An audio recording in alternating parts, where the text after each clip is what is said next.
ever heard the crackling of electricity on a dry day with dry comb?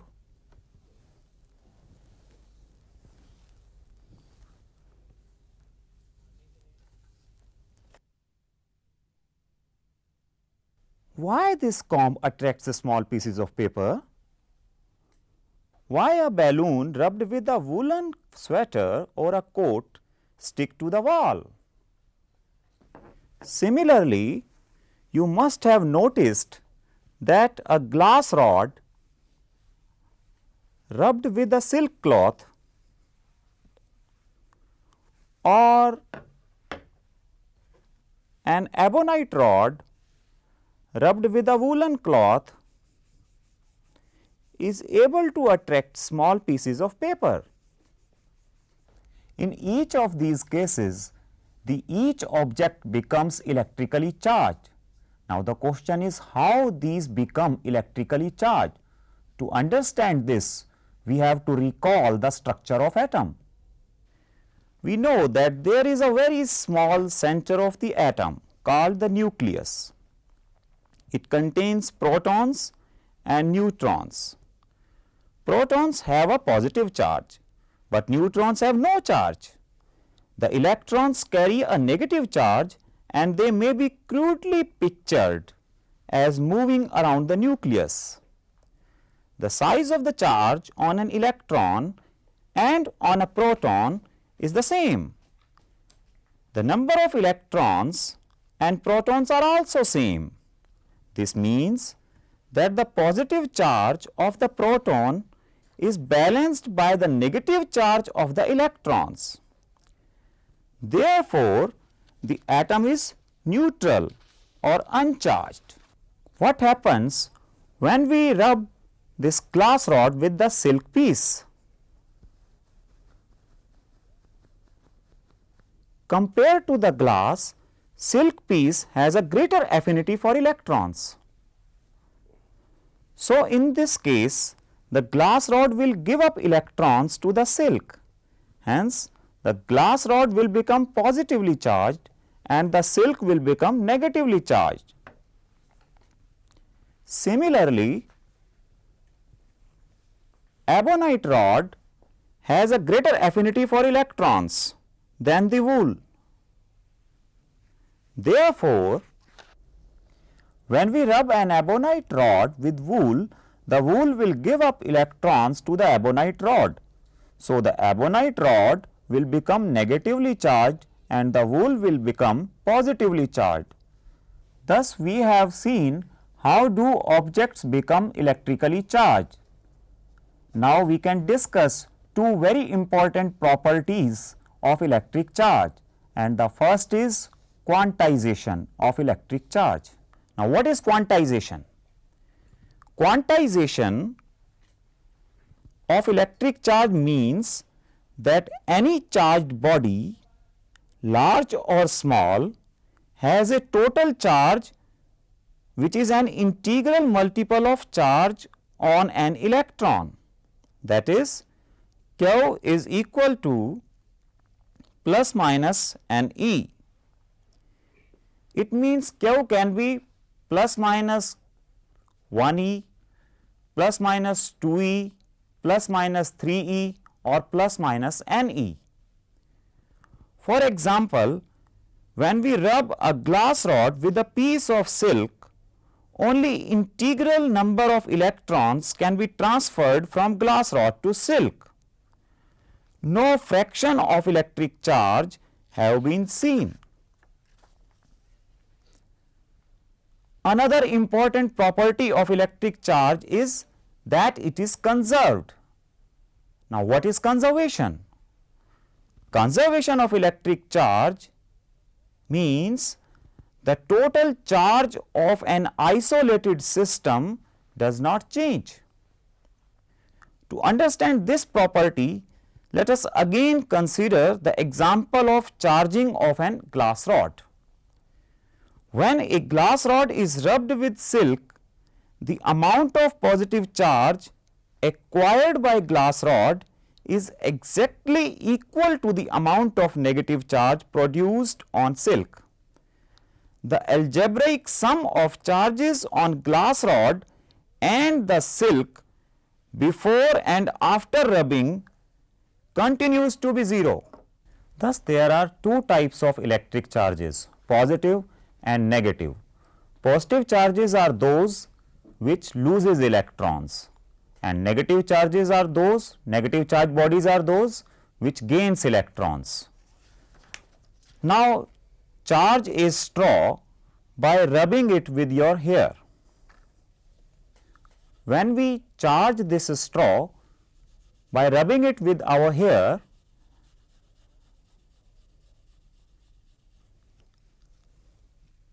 and we charge one another straw and rub it with our hair and support it like this, and charge the another straw and rub it with our hair and bring it closer to this supported straw, let us see what happens. See what happens.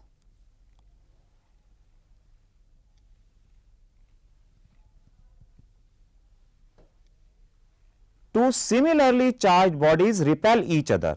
So, we can say like charges repel.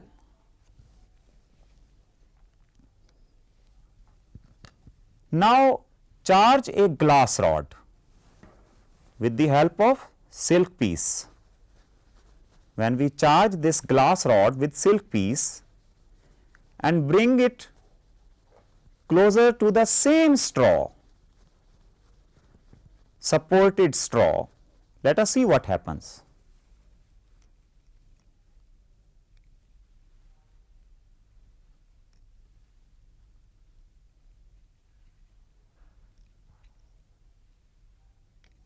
See what happens when we bring this glass rod closer to this supported straw.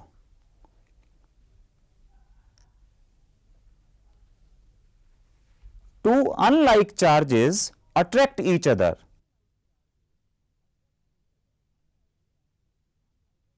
So, we can say unlike charges attract and like charges repel. The attracting and repelling forces between the charged bodies occur because of the electric field present around them. Pictorially, we can view this electric field in terms of electric lines of forces. Now, the question arises, what are these electric lines of forces? A line of force in an electric field is a curve such that the tangent at any point on it gives the direction of the electric field at that point. It is the path along which a positive test charge moves in an electric field if free to do so. To understand this definition more clearly, let us consider an isolated positive charge Q. A small positive test charge Q would experience a force of repulsion. From symmetry, it is evident that the direction of the force upon a positive charge anywhere near Q would be radially away from it. Hence, the lines of force of an isolated positive charge go straight out in all directions from the positive charge, and the lines of force of an isolated negative charge is towards the charge. The direction of lines of force between a positive and negative charge is from the positive towards the negative. The lines of force about two positive charges is shown like this way. Presence of electric charge on any body can be detected with the help of a simple instrument called gold leaf electroscope. What is this gold leaf electroscope? This is a gold leaf electroscope. It contains a vertical metal knob, metal cap or knob on the top, two very thin gold leaves or strips of aluminium, very thin strips of aluminium attached to the bottom end of the rod, and this rod is enclosed within a glass jar and is insulated from the case. When the electroscope is uncharged, the two leaves hang parallel and vertically downward because of their own weight as shown here. Suppose now we touch the metal knob with a charged comb. First of all, charge the comb by rubbing it with the hairs and then bring it closer to the metal knob.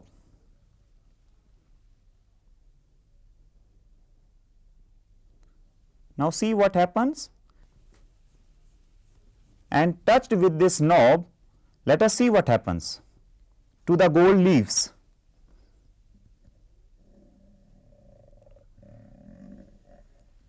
In this process, the charge flows from the charged rod through the knob of the electroscope onto the gold leaves. The electroscope is said to be charged by conduction. If we touch the knob with a positively charged glass rod, electrons would flow from the electroscope into the rod, leaving the electroscope positively charged. We can also charge an electroscope by induction. Let us see how we can give an electroscope a positive charge by induction. Bring a negatively charged rod near the electroscope so that there is an induced charge on the leaves. Momentarily earth the knob, allowing the electron on the leaves to escape the earth. Remove your finger and then the rod and the electroscope is left with positive charge. Let us repeat the process with actual experiment. First of all, charge the comb with the hair.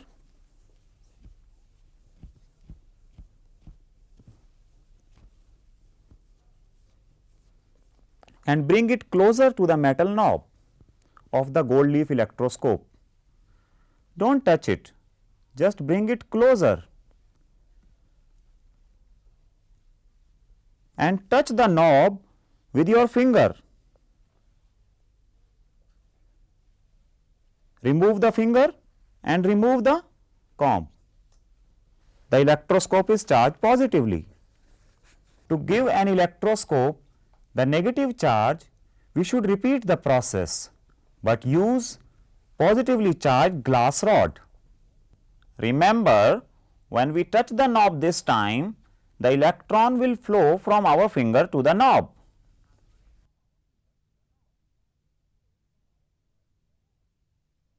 Thus, we have seen that if we have to charge anybody positively,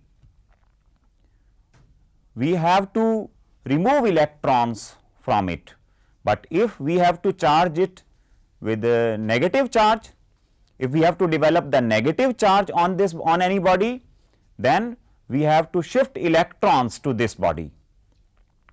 Now let us investigate the force exerted by one charged body over the another charged body.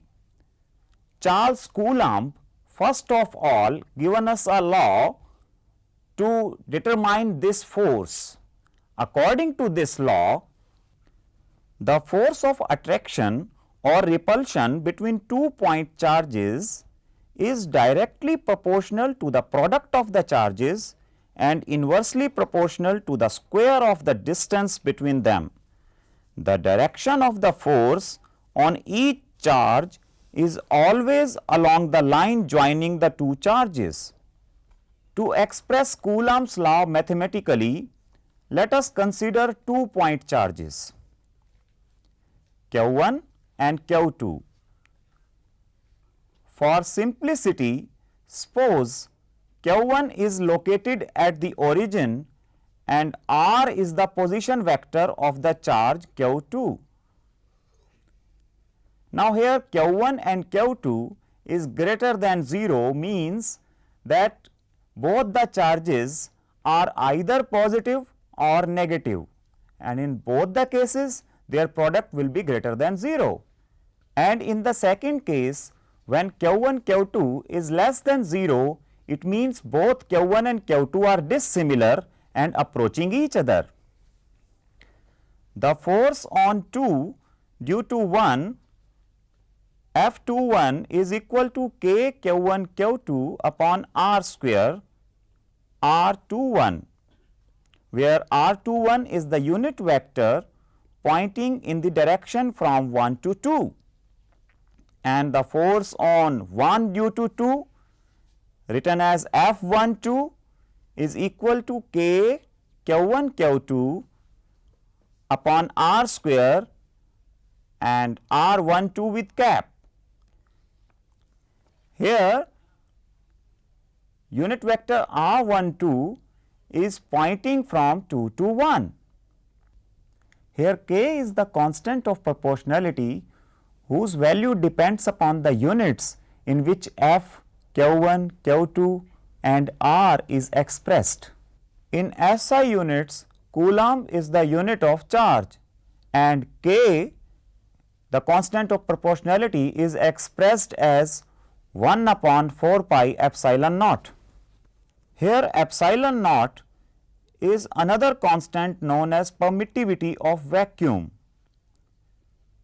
In SI units, the value of this K is 9 into 10 raised to the power 9 Newton meter square per Coulomb square. We find epsilon naught is equal to 8.85 into 10 raised to the power minus 12 Coulomb square per Newton per meter square. Thus, F21 is equal to 1 upon 4 pi epsilon naught Q1 Q2 upon R square with unit vector R21, and F12 is equal to 1 upon 4 pi epsilon naught Q1 Q2 upon R square with unit vector R12. Please note that these equations hold good only in vacuum, and if the charged bodies or charges are kept in different medium, these values changes and the force exerted will also have different values. Now, let us compare the electrical forces with the gravitational forces. Both the forces have inverse square distance dependence, but electrical forces are attractive as well as repulsive, while gravitational forces are only attractive. Moreover, gravitational forces are negligible in comparison to the electrical forces. Now, to check it out, let us do one another experiment. Let us charge this comb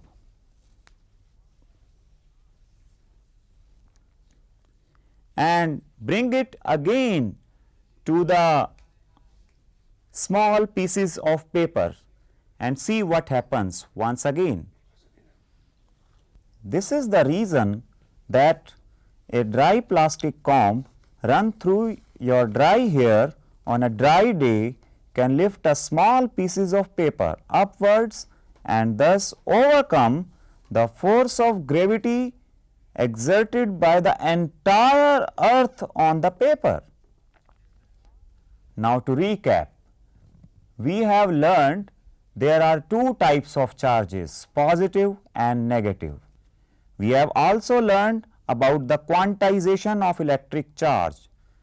The charge on a body can be only an integral multiple of charge on an electron. We learned that the electric charge obeys law of conservation, that is, the total charge of an isolated system is always conserved. We have seen that like charges repel and unlike charges attract each other, and gold leaf electroscope can be used to detect the presence of electric charges. Pictorially, we can view an electric field in terms of lines of forces. The force of attraction or repulsion between 2-point charges can be expressed by Coulomb's law. The gravitational force is negligible compared with the electrostatic force. Now try to find out the reason of following observation. When we polish the dry window on a dry day, very soon we find dust on it, but this is not seen, this is not observed on a wet day. Why? Try to find out the reason, and also try to find out why the tires of an aircraft are made from special rubber that conducts electricity.